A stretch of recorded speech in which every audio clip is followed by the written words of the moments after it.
Welcome back to another tutorial. Today we're going to learn how to create this gorgeous buttonhole daisy for your wildflower garden. If you've got the DIY kit, you'll have all the tools you need to create this gorgeous look. Before we get started though, I just want to quickly talk about the needles that come inside your DIY kit. So if you've got the Pixie&Me kit, you'll have the tube like this. Inside it is a needle threader, which I will show you how to use shortly. And then you've got 3 needles inside. 2 are sharp and 1 is blunt. The blunt one, like this, you're going to be using for projects where you're not using stick and stitch. And then we've got 2 sharp tip needles. We put 2 of these in because these are the ones you're going to be using the most. So for today's project, we're going to be using the sharp tip needle. To use your needle threader, we're just going to take the sharp tip needle and hook it onto the thicker end of the needle threader. We're going to take the yarn that we want to thread on and just loop it around that little hook. And then we're just simply going to pull the needle off and over, and you'll find that your yarn will then nicely go onto the needle and you're not spending hours trying to thread it through the eye. And so with our needle chosen, we can move straight into our project. So with the DIY kit, you'll see there's lots of various sizes of daisies that you can add. And this is because some people like really large flowers, some like smaller ones. So I like to put a nice variety in. I like to cut out all of my designs that I'm going to be using and place it all over my sweater. But for this, I'm just going to show you how we do our buttonhole daisy. So we're just going to peel the stick and stitch off the backing and place it where we want it onto our garment. Make sure that it's adhered to nice and firmly, otherwise it can sometimes lift, which can be a little bit frustrating when we're stitching. Once we have that nicely in place, we're then going to thread onto our needle a very, very generous armful of the thread that you're going to be using for your daisy. So I'm talking a good armful, maybe even 2, because we want to try and get as much around the daisy as we can without having to rethread and causing more knots underneath. But if you like working with a little bit of yarn, that's absolutely fine too. For this one, I've taken a really good, generous and half, I would say actually probably 2 good armfuls worth of yarn. So once my needle is threaded, I'm just going to start with the top petal here. So I'm going to bring my needle up from underneath the garment. I'm going to pull it all the way through, and it will take a little bit of time to pull all that yarn through.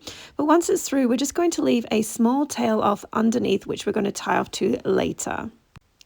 I'm then going to take my yarn and just sort of move it out the way and hold it in place with my left thumb. I'm going to take my needle back down through the hole that I just came up from and bring it up to where I want that first part to sit. This yarn needs to go around the back, so this is just pretty much like a lazy daisy stitch. We're going to pull all of that yarn through, and again I like to use my thumb here to hold my yarn in place. It just keeps things running nice and smoothly. Once that's done and in place, I'm then going to take my needle next to the section that I've just created, and I'm going to bring it up to my next part. Now this is a medium-sized flower, and I'm probably going to do about 4 sections into each petal. So you can, if you're using a bigger flower, you could do 5. If you're wanting it a little bit more wider, you could do 3. I would suggest around 4 would be just right. And I'm just going to do that again one more time, probably at about the same height. So we're just going to go next to that petal now and bring it up around about the same height, and make sure that that yarn stays behind your needle always. We're just going to take that yarn and make sure it's behind and pull that needle all the way through.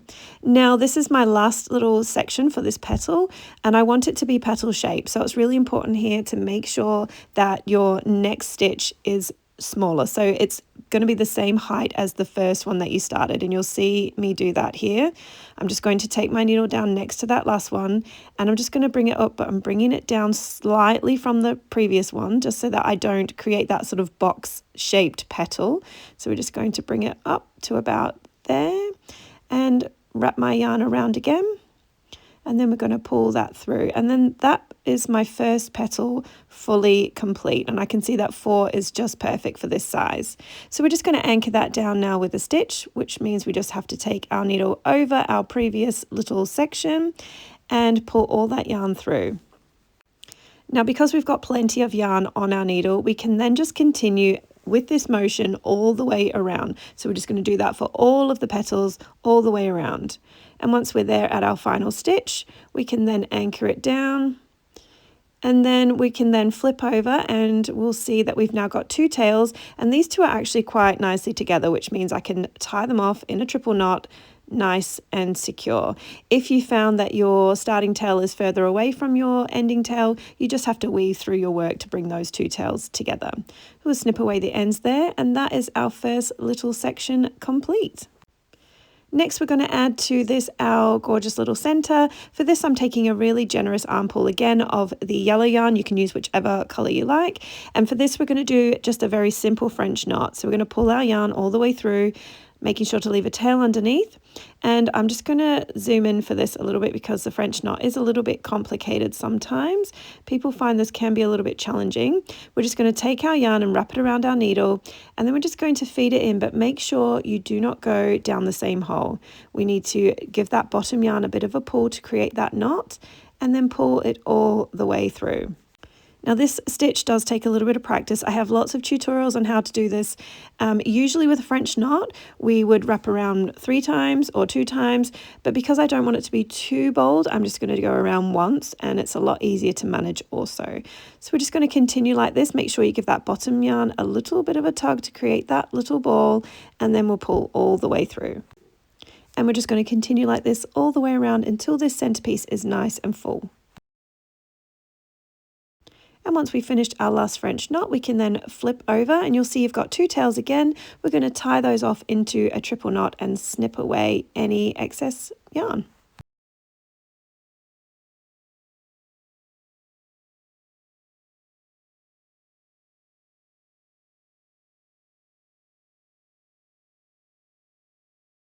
Next, we're going to thread on again a generous arm pull of the green that we want to use for our stem. And for this stitch, we're going to be using the back stitch. So we're going to start at the base of our flower, and we're going to pull all of that yarn all the way through and complete this back stitch. The back stitch is a very, very easy beginner-friendly stitch. If you want something a little bit more challenging, you could do a chain stitch here, but I really like the back stitch for our stems. I think they work really nicely. So we're going to go about 1 stitch length away, pull all of that yarn through, and then once we're here, we're going to move forward again another stitch length away and bring our needle up, and then we're just going to bring our needle back into the previous stitch that we just did, so into the end of that previous stitch. And we're just going to continue like this all the way to the top of our flower.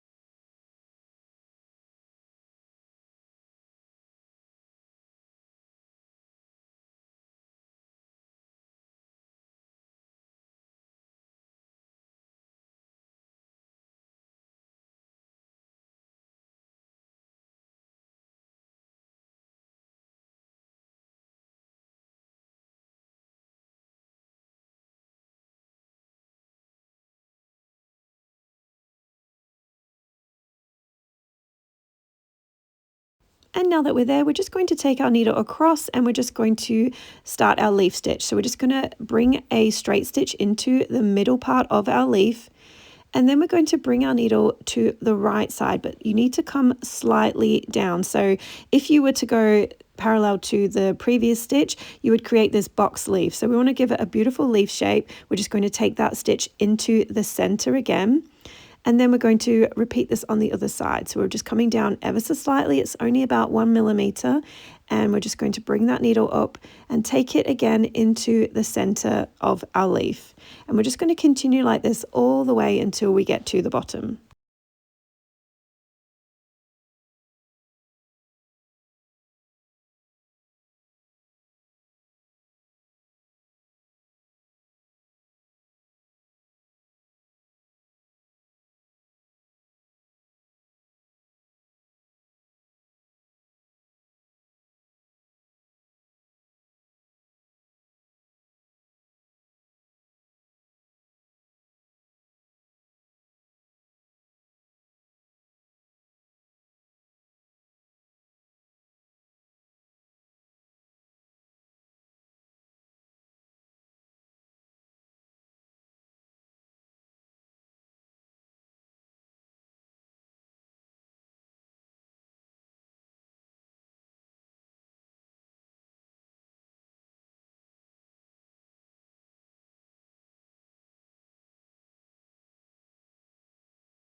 And once we've finished that, we can then take our needle over to the other side and repeat the same thing. And once our leaf is beautiful and full, we can then flip our garment over, and we've got our starting tail and our threaded needle. We're just going to weave our needle through our work to bring those two tails together so that we can tie them off together in a triple knot.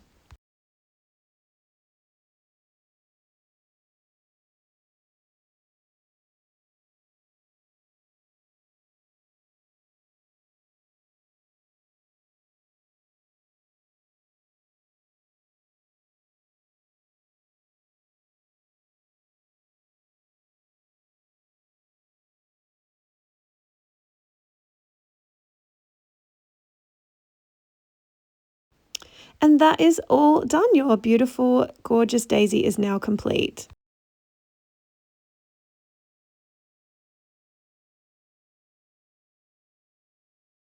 And next we're just going to have a little look at the sunshine. So I'm just going to thread onto my needle a really generous armful of the yellow yarn. I'm just going to bring my needle up from my starting point, pulling all that yarn through, leaving a tail underneath to tie off to. And the stitch we're going to use for this is the chain stitch. So if you haven't done the chain stitch before, we've got lots of tutorials on our Instagram and our YouTube, which shows how to do this a little bit slower. But the chain stitch is a really great stitch that you should learn because it is so versatile. You can use it for so many things. So we're just going to chain stitch around the outer of the sun first, and then we're going to fill in the center with the same stitch.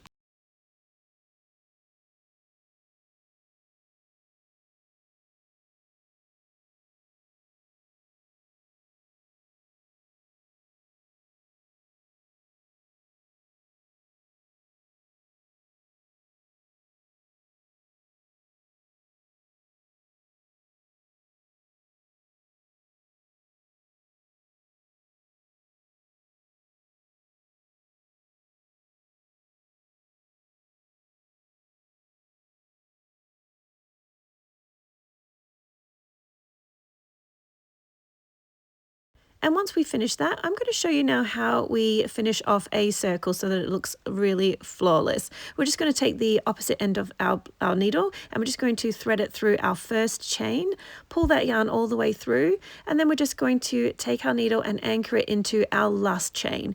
And once you pull this through, you'll see now that it has a nice flush circle and it looks absolutely flawless. You can't see where you started or where you ended.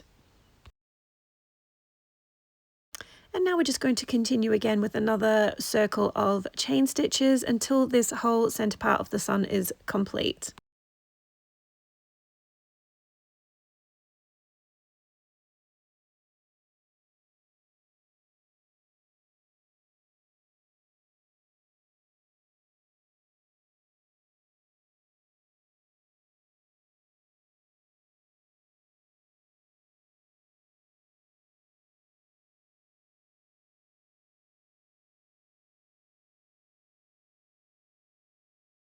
So now that that is complete, I'm just going to take my needle and just fill in the middle section with maybe 1 or 2 chain stitches. I might get away with 1 here. Let's just pop that in and see how it looks. I'm just going to anchor that one down into the previous row. Let's pull that yarn all the way through. Can get a little bit tight sometimes with the stick and stitch and all of the yarn and the sweater. We're just going to pull that through. Let's see if I'm happy with that. Yes, I think that looks nice and full. So I'm just going to take these two ends now and I'm going to tie them together in a triple knot, but they're not quite close enough, so I'm just going to thread that yarn through and bring them a little closer together, and we'll just tie them together and snip away any excess ends.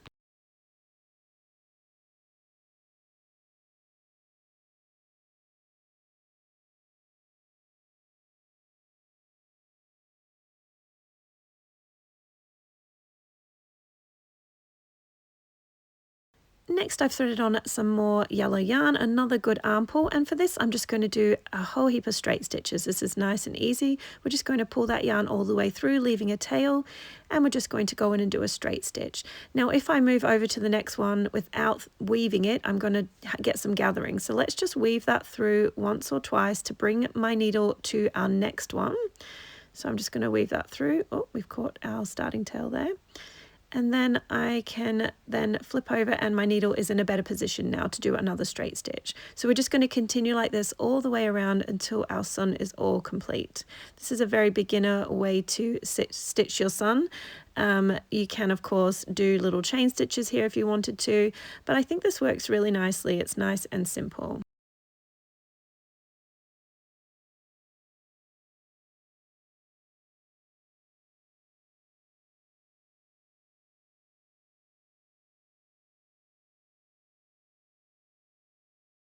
So we're just going to continue like this now until our sun is all complete.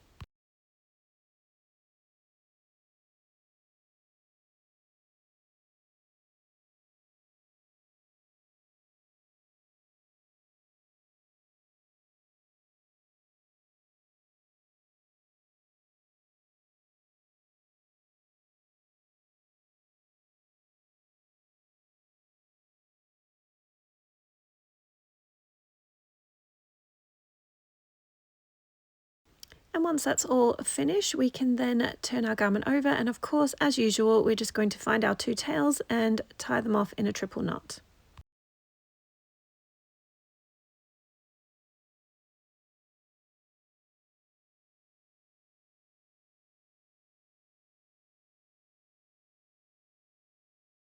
Let's now take a look at our butterfly. We're going to do a very simple satin stitch here. I'm just going to pop my yarn to the top wing here, and I'm just going to pull through, leaving a tail, and we're just going to do a simple satin stitch all the way for all of the wings. Now you should have enough yarn on your needle to complete all of these, as they are quite small.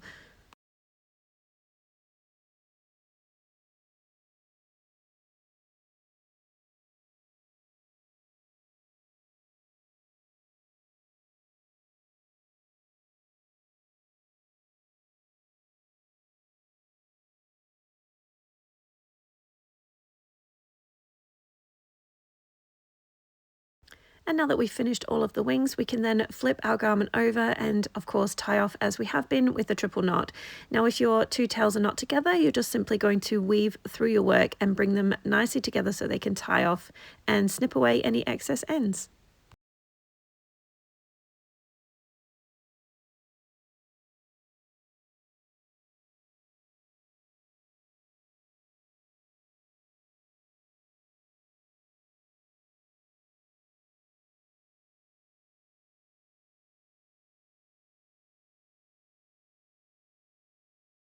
So next I've threaded onto my needle some thin black yarn. You only need about 1/2 meter here, and I'm just going to go in and do 2 chain stitches for the body. So we're just going to take that yarn around and pull through and repeat this process, and then from here I'm just going to put 2 little straight stitches in for the little antenna things, I think that's what they're called, which finishes off our butterfly beautifully.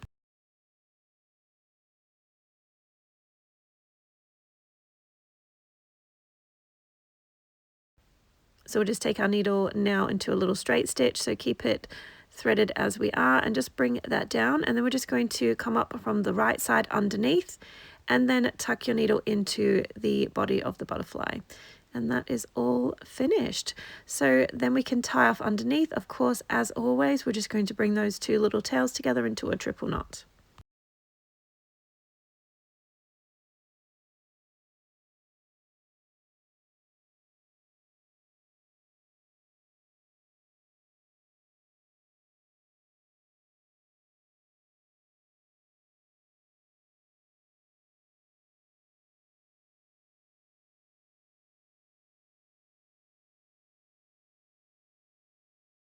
So once your butterfly is all finished and you feel like you're done with your project, let's wash away the stabilizer. Now for this I like to use cold water, and I do run it under the tap for quite a while. I like to make sure that my stick and stitch is completely dissolved. Alternatively, you can put this in the washing machine. Just make sure you put it on a delicate cycle, turn it inside out, and put it in a protective bag if you have one. You can put it on a like I say, a delicate cycle, then flat lay to dry, and then you will be good to go. If you're a bit anxious about using the washing machine, just do a really good heavy soak, maybe once or twice. And that is it. You are all finished. This is such a gorgeous project. This is one of my favorites. I really hope you enjoyed making this. Happy stitching, guys.